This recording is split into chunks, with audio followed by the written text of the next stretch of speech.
students, how are you? I think all are fine. Welcome to my YouTube channel Tanya's Learning Ledger. Welcome back to my YouTube channel. Today we are going to start our second chapter of accounting, that is accounting assumption, concept and convention.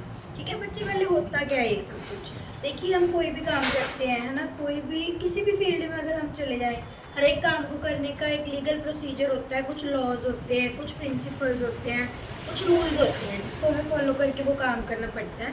और ये accounting principles भी, मतलब accounting convention, consumptions भी ऐसा कुछ ही हैं जो हमें अकाउंटिंग में दी गई है और जिसको हमें फॉलो करना पड़ता है while preparing financial statements. Accountant को फॉलो करना पड़ता है, ठीक है। तो पहले मैं आपको बताती हूँ अकाउंटिंग कंसेप्ट होते क्या हैं। Accounting concept are the basic rules. एक बेसिक रूल है जो अकाउंटेंट को फॉलो करने पड़ते हैं फाइनेंशियल स्टेटमेंट बनाते समय, ठीक है।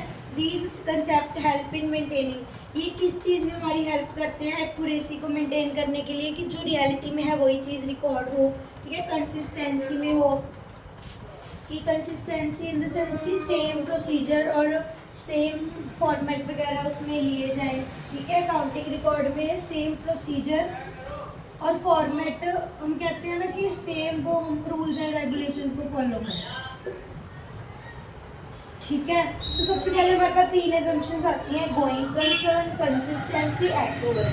गोइंग कंसर्न क्या होता है, इसका मतलब होता है कि लॉन्ग रन के लिए जो भी हम बिजनेस कर रहे हैं ना, वो लॉन्ग रन के लिए, ताकि हमारा जो अकाउंटिंग रिकॉर्ड है वो मेंटेन हो सके, ठीक है।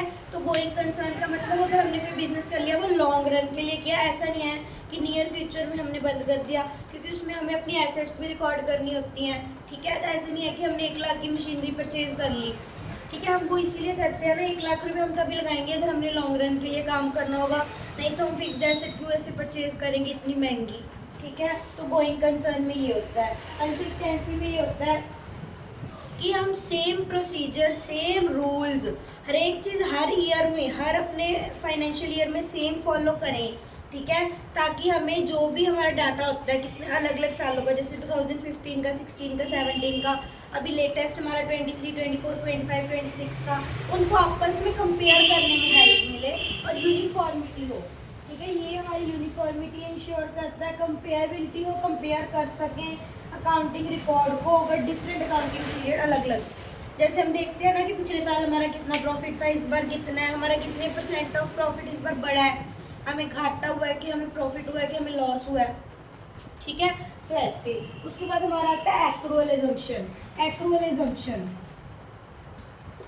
एजम्पशन ऐसे कहता है कि जब भी तुम्हें कोई भी अगर इनकम अर्न हो गई, तभी तुम्हें वो रिकॉर्ड करनी है, ठीक है।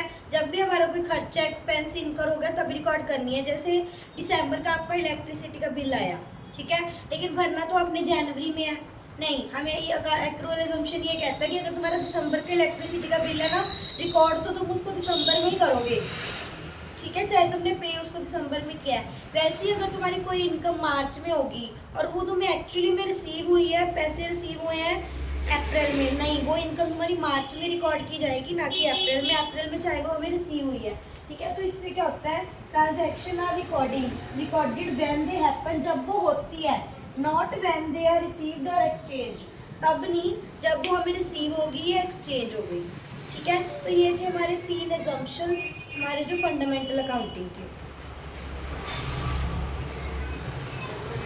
सो स्टूडेंट्स, हमारा जो अगला टॉपिक है वो है अकाउंटिंग कंसेप्ट। अकाउंटिंग कंसेप्ट में सबसे पहले आता है बिजनेस एंटिटी कंसेप्ट। इसमें हम क्या पढ़ते हैं कि जो बिजनेस है और जो ओनर है, they are different, not same.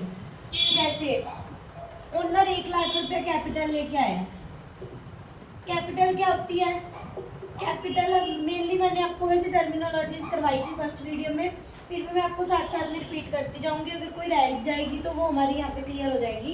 Capital क्या होती है, जो ओनर अपने बिजनेस में पैसा लगाता है उसको हम कैपिटल कहते हैं, ठीक है। जो ओनर है वो बिजनेस में पैसे लगाए हैं, ठीक है, तो इसको हम बिजनेस की इनकम नहीं मानेंगे, this is not the income of the business, okay. तो बिजनेस जो है वो अलग है और जो उसका ओनर है वो अलग है, इनको अलग अलग एंटिटीज हम ट्रीट करेंगे, दे आर नॉट सेम। हम कहेंगे कि बिजनेस भी तो ओनर का, मान लीजिए मेरा कोई शोरूम है, मैं ओनर हूँ उसकी। बिजनेस एंटिटी कंसेप्ट में ये कहता है कि मेरा बिजनेस अलग है, मैं एक अलग चीज़ हूँ। वैसे आपको कि मैम दुकान तो आपकी है, ऐसा नहीं होता। अकाउंटिंग में बिजनेस अलग है और बिजनेस मैन अलग है, ठीक है। और उसके बाद आता है मनी मेजरमेंट कंसेप्ट। देखिए एक ये भी कंसेप्ट है, हमें ये कहता है कि हमने जितनी भी ट्रांजैक्शन रिकॉर्ड करनी है ना, वो इन टर्म्स ऑफ मनी करनी है, मनी के टर्म्स में रिकॉर्ड करनी है, ठीक है। उसके बाद अकाउंटिंग पीरियड कंसेप्ट, जैसे मैंने आपको उस दिन भी बताया था, हमारा जो फाइनेंशियल ईयर होता है वो 1 अप्रैल से लेकर 31 मार्च तक होता है। तो यही चीज़ हमें ये वाला कंसेप्ट बताता है, ठीक है।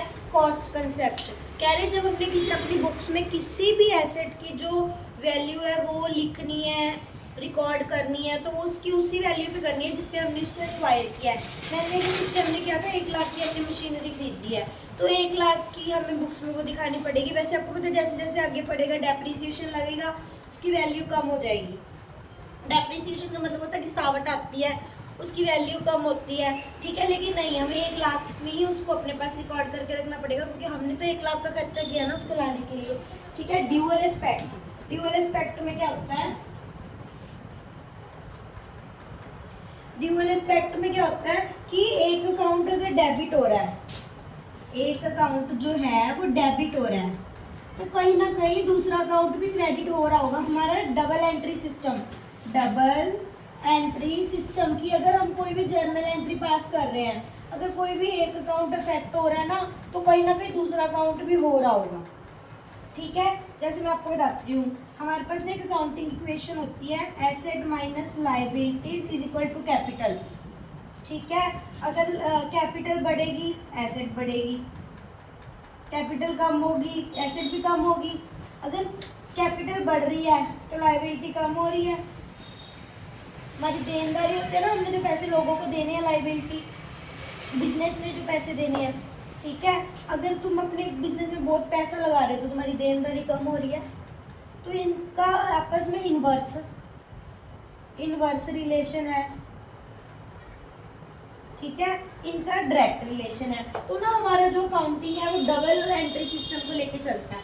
जैसे मैं आपको कहूँ कैश हमने परचेज किया, परचेज टू कैश, ठीक है, परचेज किया है।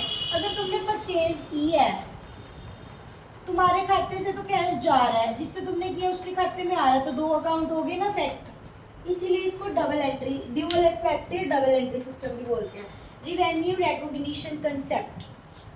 So students, revenue recognition concept क्या होता है कि रिवेन्यू हमने कब मानना है कि हमने रिवेन्यू अर्न कर लिया, रिकॉग्नाइज किया। क्या जब हमारे पास कोई ऑर्डर आ गया तभी हमारे पास रिवेन्यू अर्न हो गया? नो, ये कहते हैं कि हम रिवेन्यू को रियलाइज तभी मानेंगे जब वो हमारे पास आ जाएगा, ठीक है। जैसे कि मान लो मैंने गुड्स बेची, जब मैंने उस बंदे को वो गुड्स भेज दी, उसने रिसीव कर ली, तब हम उसको डीम्ड टू बी अर्नड मानेंगे, हमारा जो रिवेन्यू है, ठीक है। रिवेन्यू इसको कहते हैं revenue recognition concept. Matching concept कह रहे जो हमने रिवेन्यू जनरेट किया और जो हमने एक्सपेंस किया उसको बाद में हमें मैच करना है। क्या हमने जितना रिवेन्यू अर्न किया और जितने हमने एक्सपेंस उसको मतलब अर्न करने में लगाए हैं वो आपस में मैच हो रहे हैं, क्या हमें प्रॉफिट हो रहा है क्या नहीं, ठीक है। स्टूडेंट्स, ये तो थी हमारी एक छोटी सी वीडियो, इसमें मैंने आपको ये चैप्टर कंप्लीट करवा दिया, ठीक है। इसके बाद हम थोड़ी सी जर्नल एंट्रीज करेंगे, बेसिक जर्नल एंट्रीज के साथ हमारी अकाउंटिंग की शुरुआत हो जाएगी, ठीक है, जिसमें आपको पता लगेगा कि आपको जर्नल एंट्रीज कैसे पास करनी है, ठीक है। मैं आपको उसमें बताऊंगी जर्नल एंट्रीज के बारे में, मैं आपको 15 से 20 एंट्रीज करवाऊंगी। So if you like my video please like, share, comment and subscribe my channel, share with your friends, ठीक है। अगर आपको कोई डाउट है तो प्लीज़ आप मेरे कमेंट सेक्शन में बता सकते हैं। Please let me know so that I will clear your doubt. Thank you so much. अगर आपको कोई और इन्फॉर्मेशन चाहिए तो भी आप मेरे को कमेंट सेक्शन में पूछ सकते हैं। फॉर मोर नॉलेज और information stay tuned with my channel. Thank you.